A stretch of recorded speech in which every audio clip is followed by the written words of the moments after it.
Hi, my name is Misty with U of I Extension, and today I'm going to show you with just a few ingredients and a can of tuna, you can make an easy, delicious recipe. Drain one 12-ounce can of tuna packed in water. Finely chop 1 cup of celery and 1/2 cup of onion.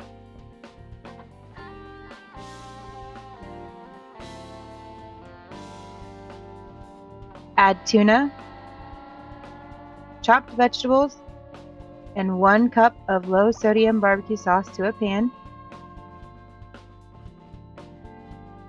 Simmer on low for 15 minutes, stirring occasionally.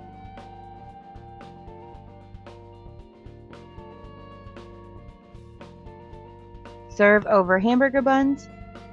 For added nutrition, choose 100% whole wheat buns.